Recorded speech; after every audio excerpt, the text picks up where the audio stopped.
El juego del príncipe. Saga El príncipe cautivo 2, de C.S. Pacat.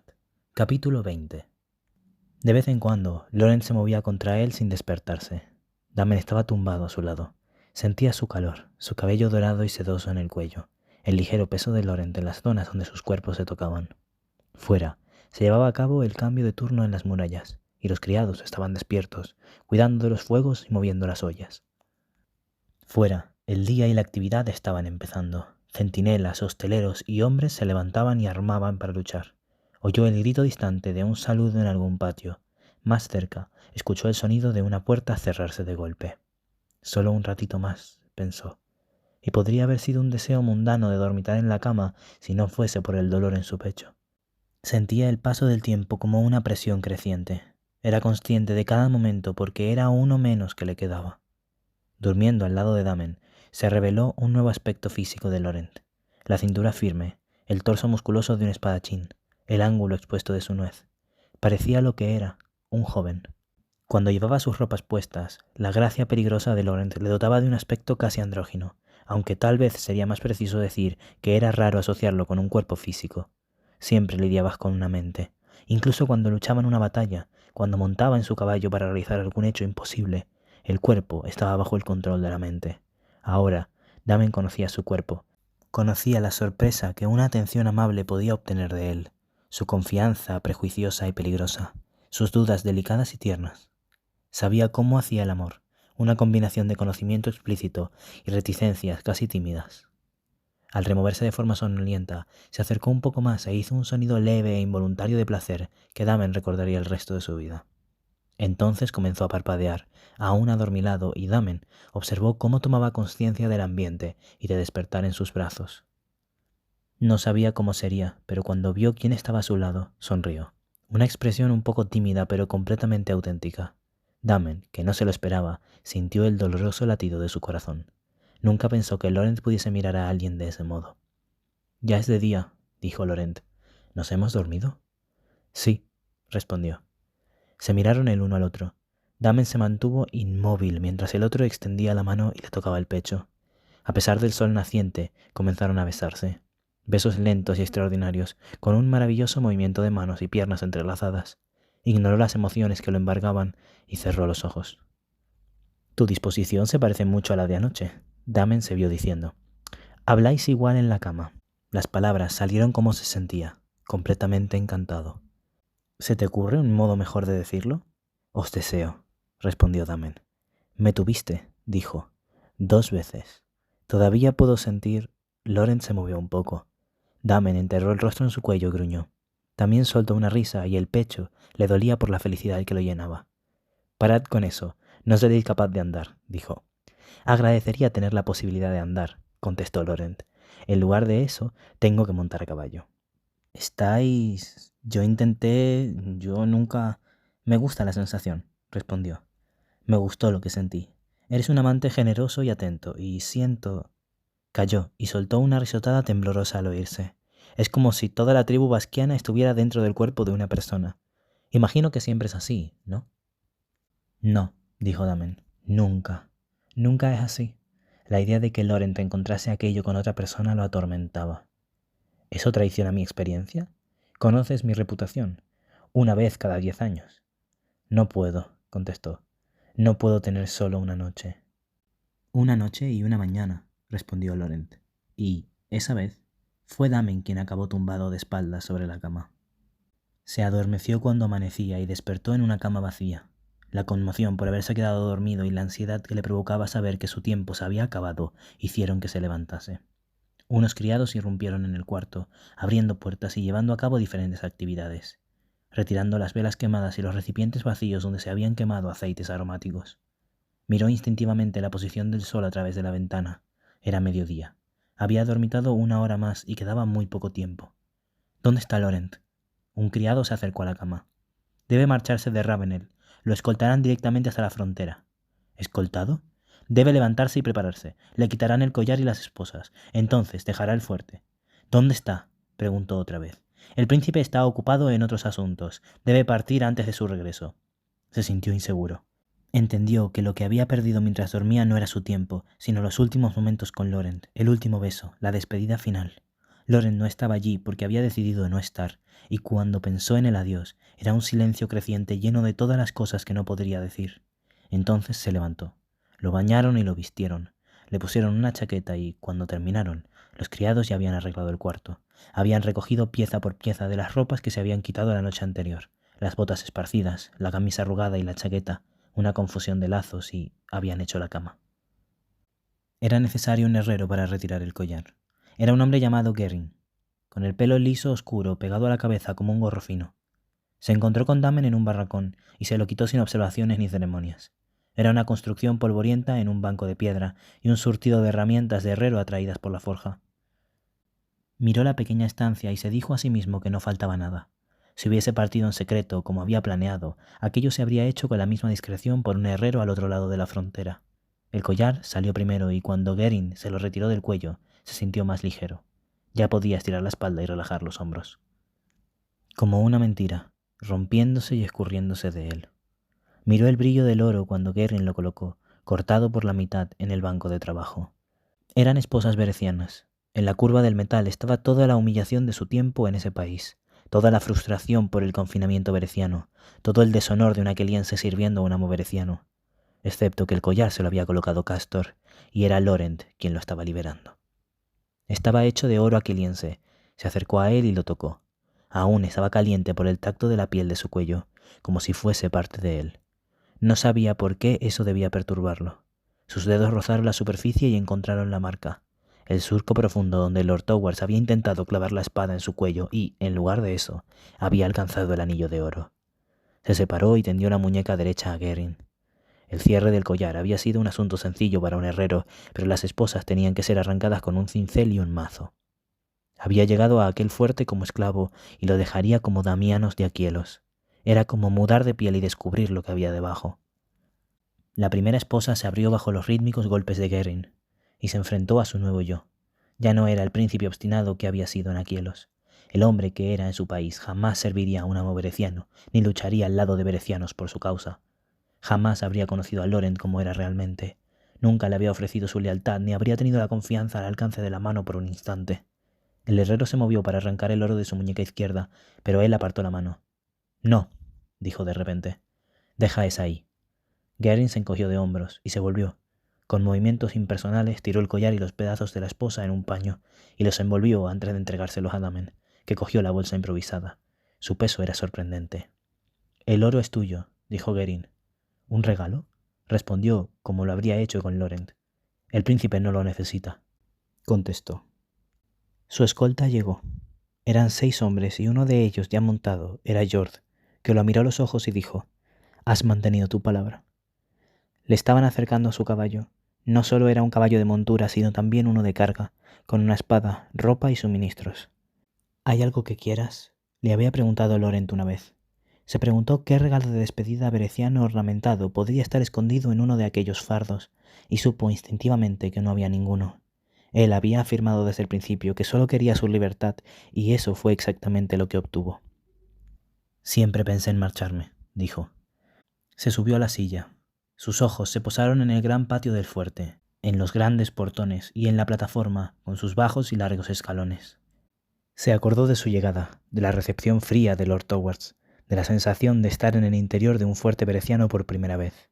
Vio a los hombres del portón en sus puestos y a un soldado haciendo sus tareas. Sintió que George se acercaba y se detenía a su lado. «Ha salido a cabalgar», le explicó George. Era su costumbre en palacio cuando necesitaba aclarar sus ideas. No le gustan las despedidas. «No», convino Damen. Hizo ademán de partir, pero George le agarró las riendas. «Espera», lo detuvo. «Quería decir gracias por defender a Aymeric». «No lo hice por Aymeric», afirmó. George asintió con la cabeza. Luego añadió: «Cuando los hombres supieron que te ibas, quisimos despedirnos. Aún hay tiempo», le aseguró. Hizo un gesto y algunos hombres salieron al enorme patio. Eran los hombres del príncipe y, bajo el sol cada vez más alto, se formaron delante de la plataforma. Damen miró las filas perfectas y dejó escapar un suspiro que reflejaba sorpresa y cierta emoción. Todas las correas estaban engrasadas, todas las armaduras brillaban. Dejó que sus ojos vagaran por cada uno de los rostros. Luego Se volvió hacia el patio más amplio, donde los hombres y mujeres del fuerte se estaban reuniendo por curiosidad. Lorent no estaba allí, y eso le afectó de sobremanera. Lazar dio un paso al frente y dijo: «Capitán, ha sido un honor servir a su lado». «Ha sido un honor servir a su lado». Las palabras resonaban en su mente. «No», contestó, «el honor ha sido mío». Entonces se produjo una agitación repentina que provenía del portón bajo, y un caballero entró en el patio. Era Lorent. No estaba allí por un cambio de opinión a última hora. Damen solo tuvo que mirarlo para saber que su intención era estar fuera hasta que se hubiese ido, y no estaba complacido por haber sido forzado a volver antes. Vestía su ropa de cuero de montar. La llevaba tan tirante como las cadenas del portón levadizo, ni una correa fuera de su sitio, ni siquiera después de la larga cabalgada. Estaba sentado con la espalda recta. Su caballo, con el cuello curvado bajo la tensa rienda, todavía resoplaba por las narinas debido a la cabalgada. Lanzó una única mirada fría a Damen desde el otro lado del patio, antes de proseguir con el caballo. Entonces, Damen vio por qué estaba allí. Primero oyó la actividad en las murallas, los gritos que resonaron por las filas. Luego, desde lo alto del caballo, vio el ondeante estandarte que daba la señal. Aquellas eran sus alertas y sabía lo que se acercaba mientras Lorent alzaba la mano y hacía su propia señal, aceptando la solicitud de entrada. La enorme maquinaria de los portones comenzó a girar. Los engranajes opresivos y la madera oscura rechinaron y cobraron vida debido a los cabrestantes y la fuerza de los músculos humanos. Acompañó el movimiento con un grito. «¡Abrid los portones!». Lorent no desmontó, pero dirigió el caballo hacia la base de la plataforma para ver lo que avanzaba hacia ellos. Se adentraron en el patio como una oleada roja. Los estandartes eran rojos, así como los uniformes y las banderas. El metal pulido y las armaduras tenían tonos dorados, blancos y rojos. El sonido de las trompetas parecía el de los clarines, y los emisarios del regente entraron en Ravenel con toda panoplia. Los soldados reunidos se apartaron, y un espacio se abrió entre Lorent y los hombres de su tío, de modo que hicieron un pasillo cada vez más largo de adoquines vacío, con los observadores a ambos lados. Se instauró el silencio. El caballo de Damen se agitó y luego se quedó quieto. En los rostros de los hombres de Lorent se reflejaba la hostilidad que la regencia siempre había suscitado, ahora aumentada. Las reacciones de los habitantes del fuerte eran más variadas: sorpresa, neutralidad cuidadosa, curiosidad devoradora. Había 25 hombres del regente, un mensajero y 2 docenas de soldados. Lorent, situado ante ellos sobre el caballo, estaba solo. Debía de haber visto al grupo que se acercaba cuando estaba fuera, y probablemente se había apresurado para llegar antes que ellos al fuerte, y había decidido recibirlos así, como un joven a caballo, en lugar de en lo alto de aquellos escalones como un aristócrata al mando de su fuerte. No se parecía en nada a Lord Towers, que los había saludado con todo su cortejo dispuesto en formación reprobadora sobre la plataforma. Al contrario que la pompa del emisario del regente, Lorent era un caballero solitario vestido de manera informal, aunque en realidad nunca había necesitado nada aparte del pelo para identificarlo. «El rey de Bere os envía un mensaje», informó el mensajero. Su voz, entrenada para transmitir, se podía oír en todo el patio, por cada uno de los hombres y mujeres ahí reunidos. «El falso príncipe ha tramado una conspiración traicionera con Aquielos, en la que entregó varias aldeas berecianas a la masacre y mató a señores de la frontera bereciana. Él está, por lo tanto, expulsado de la línea de sucesión y ha sido acusado de traición contra su propio pueblo. Cualquier autoridad que haya reivindicado sobre las tierras de Bere o el protectorado de Aquitart es inválida. La recompensa por su entrega a la justicia es generosa y será entregada tan rápidamente como el castigo contra cualquier hombre que le dé abrigo. Órdenes del rey». Se hizo silencio en el patio. Nadie habló. «Pero no hay rey en Bere», expuso Lorent. Su voz también transmitía. «El rey, mi padre, está muerto», luego añadió. «Di el nombre del hombre que profana su título». «El rey», dijo el mensajero, «vuestro tío». «Mi tío insulta a la familia. Usa un título que pertenece a mi padre, que debería haber pasado a mi hermano y que ahora corre por mis venas. ¿Crees que voy a aceptar ese insulto?». El mensajero volvió a hablar de forma rutinaria. «El rey es un hombre honrado. Os ofrece una oportunidad para librar una batalla honesta. Si la sangre de vuestro hermano corre realmente por vuestras venas, lo encontraréis en el campo de Chanzy dentro de 3 días. Allí, su Alteza podrá intentar vencer con sus tropas patrenses a los buenos hombres bercianos. Lucharé contra él, pero no en el lugar ni la hora de su elección. ¿Es esa vuestra respuesta final?». «Sí». «En ese caso, hay un mensaje personal de tío a sobrino». El mensajero hizo una señal con la cabeza al soldado que había a su izquierda, que soltó de su silla una bolsa de tela sucia y manchada de sangre. Damen sintió que se le revolvía el estómago cuando el soldado abrió la bolsa y el mensajero dijo: «Este imploró por vos, Intentó defender el bando equivocado. Sufrió el destino de cualquier hombre que se alíe con el falso príncipe contra el rey. El soldado sacó la cabeza decapitada de la bolsa. Habían sido 15 días de marcha bajo un clima caluroso. La piel había perdido todo el frescor que la juventud le había prestado. Los ojos azules, su mejor atractivo, habían desaparecido. Pero el pelo castaño enmarañado estaba adornado con las perlas que parecían estrellas y, a juzgar por la forma del rostro, era evidente que había sido bello. Damen recordó cuando el chico le clavó el tenedor en el muslo y cuando insultó a Laurent. Recordó sus ojos azules brillando de injuria. Se acordó de él, solo y desconfiado en el pasillo, envuelto en sábanas, un chico al borde de la adolescencia, recelándola y temiéndola. «No le digas que he venido», había dicho. Siempre, desde el principio, tuvieron una afinidad extraña. Este imploró por vos. Tal vez con eso hubiese agotado su moneda de cambio con el regente, sin percibir lo poco que le quedaba. Nadie sabría si su belleza sobreviviría a la adolescencia, pues Nicaice nunca llegaría a los 15 años. Bajo la deslumbrante luz del patio, Damen vio que Laurent reaccionaba y, al mismo tiempo, se obligaba a no hacerlo. Laurent espoleó a su caballo, que se movió de forma brusca y nerviosa antes de que controlara con mano firme. El mensajero aún sostenía su repulsivo trofeo. No sabía que debía huir de la expresión de los ojos de Laurent. «¿Mi tío ha matado a su catamito?», dijo Laurent, «para darnos un mensaje». «¿Y cuál es el mensaje?», su voz resonó. ¿Que no se puede confiar en su palabra? ¿Que hasta los niños en su cama ven lo falso de su reclamo en el trono? ¿O que su poder es tan frágil que teme las palabras de un crío ramero comprado? Que vaya a echarse con sus razones, allí me encontrará y, con todo el poder de mi reino, lo expulsaré a la fuerza del campo de batalla. Y si quieres un mensaje personal, añadió, puedes decirle a mi tío, asesino de niños, que puede cortarles la cabeza a todos los críos de aquí a la capital. Eso no lo convertirá en rey, solo significará que no le quedará nadie con quien follar. Laurent hizo girar su montura y se topó con Damen mientras los dispensados emisarios del regente partían y los hombres y mujeres del patio se dispersaban, alterados por la impresión de lo que habían visto y oído. Se encararon por un momento y la mirada de Laurent era tan gélida que habría dado un paso atrás si hubiese estado de pie. Tenía las manos tensas alrededor de las riendas, con los nudillos posiblemente blancos bajo los guantes. Sintió un nudo en el pecho. «Ya no eres bienvenido aquí», espetó Laurent. «No hagáis esto. Si partís para enfrentar a vuestro tío sin estar preparado, perderéis todo aquello por lo que habéis luchado. Pero estaré preparado.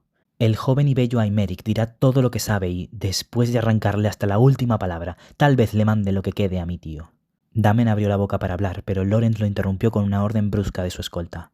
«Os he dicho que lo sacaseis de aquí». Y espoleó el caballo, pasó por su lado y subió los escalones de la plataforma, donde desmontó con un movimiento fluido y siguió su dirección en los aposentos de Aymeric. Damen se encontró de frente con Jord. No necesitó mirar arriba para ver la posición del sol. «Voy a detenerlo», dijo Damen. «¿Qué vas a hacer tú?» «Es mediodía», respondió Jord. Tenía la voz áspera, como si le hubiesen magullado la garganta. «Me necesita», replicó. «No me importa que se lo cuentes al mundo». Dejó atrás a Jord con su caballo y subió a la plataforma. Desmontando como Laurent había hecho, tiró las riendas a un soldado cercano y lo siguió al interior del fuerte, subiendo las escaleras hasta el segundo piso, de dos en dos. Los guardias de Aymeric le cedieron el paso sin cuestionarlo y la puerta ya estaba abierta. Se detuvo bruscamente tras entrar de una zancada. Los aposentos, como eran de esperar, eran bonitos. Aymeric no era un soldado, sino un aristócrata. Era el cuarto hijo de uno de los señores de la frontera bereciana más poderosos, y sus aposentos reflejaban su posición. Había una cama, un diván, azulejos decorados, una ventana alta con arco y un segundo asiento bajo esta, cubierto de cojines. Había una mesa al otro lado del cuarto y Aymeric había recibido comida, vino, papel y tinta. Le habían dado incluso una muda de ropa. Era una disposición cuidadosa. Sentado en la mesa, no vestía más que una camisa sucia que había usado por debajo de la armadura. Estaba trajeado como un cortesano. Había tomado un baño y su pelo parecía limpio. Laurent estaba inmóvil a 2 pasos de él y tenía el cuerpo rígido. Damen avanzó hasta llegar a su lado. Fue el único movimiento en la habitación silenciosa. Sin prestar mucha atención, percibió algunos detalles. El panel del cristal roto en la esquina inferior izquierda de la ventana, el refrigerio de la noche anterior sin tocar en el plato y la cama hecha. En la torre, Laurent había pegado a Aymeric en el lado derecho del rostro, pero tenía la cabeza despeinada, apoyada en el brazo, y se cubría la cara, de modo que todo lo que Damen veía estaba intacto. No se veía el ojo hinchado, solo la línea ilesa del perfil de Aymeric con un trozo de cristal de la ventana rota caído al lado de su mano extendida. La sangre le había empapado la manga y había encharcado la mesa y el suelo de losetas, pero no era de ahora. Estaba así desde hacía horas, el tiempo suficiente para que la sangre se oscureciera. para que sus movimientos cesasen y la quietud se extendiese por el cuarto hasta que se quedase tan inmóvil como Laurent, que lo miraba con los ojos cegados. Había estado escribiendo. El papel no estaba lejos de la punta de sus dedos y Damen veía las palabras que había escrito. No debería sorprenderle que tuviese una letra tan bonita. Siempre se había esforzado para desempeñar bien sus obligaciones. En la marcha se agotaba hasta caer para acompañar a los hombres más fuertes. Un cuarto hijo, pensó Damen, esperando a que alguien lo notase. Cuando no intentaba agradar, cuestionaba la autoridad, como si la atención negativa pudiese sustituir a la aprobación que buscaba y que había recibido una vez por parte del tío de Laurent. Lo siento mucho, George. Esas fueron las últimas palabras que cualquiera tendría de él. Se había suicidado.